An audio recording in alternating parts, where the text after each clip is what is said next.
Hi viewers, welcome back to my channel. ఈరోజు వచ్చేసి కమ్మటి పులిహోర ఎలా రెడీ చేసుకోవాలో చూద్దాం రండి. ఫస్ట్గా రైస్ని ఉడికించుకున్నానండి. రైస్ వేరే బౌల్లోకి తీసుకొని చల్లార్చుకోవాలి.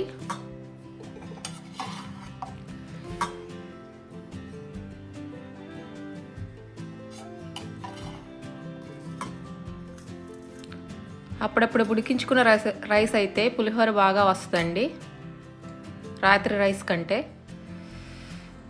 పాన్ తీసుకున్నానండి. పాన్లో ఆయిల్ వేసి హీట్ చేసుకోవాలి. ఫస్ట్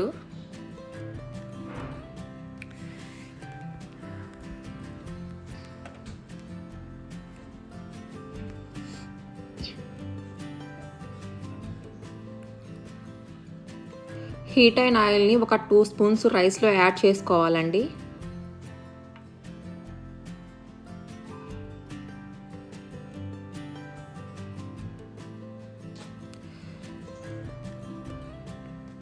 పల్లీలు వేస్తున్నాను. అదే ఆయిల్లో సిమ్లో పెట్టుకొని పల్లీలు బాగా వేయించుకోవాలి, పచ్చివాసన లేకుండా.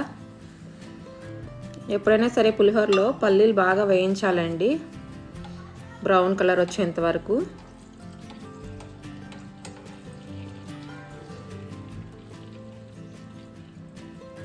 రైస్లో ఆయిల్ యాడ్ చేశాను కదా, 2 స్పూన్స్ కలుపుతున్నానండి.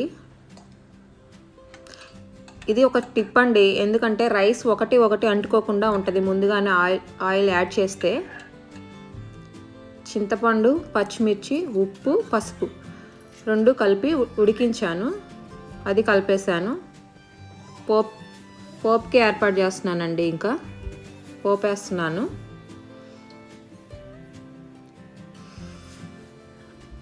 ఎండుమిర్చి, పోపు గింజలు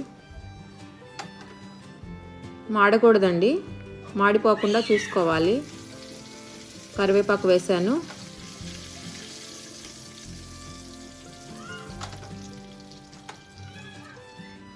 లాస్ట్లో గ్యాస్ ఆపేసి కొత్తిమీర వేస్తున్నానండి.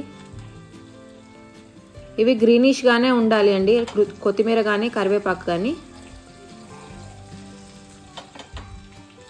మరీ ఎర్రగా ఫ్రై చేయకూడదు, ఫ్లేవర్ పోతుంది అలా చేయడం వల్ల.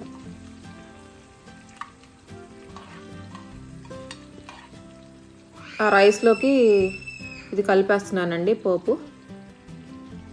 పల్లీలు కూడా కలిపేశాను.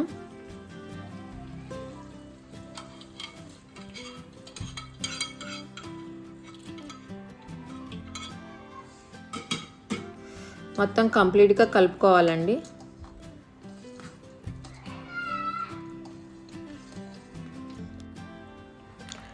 తాలింపు, చింతపండు పులుసు మొత్తం కంప్లీట్గా కలిసే విధంగా కలుపుకోవాలండి.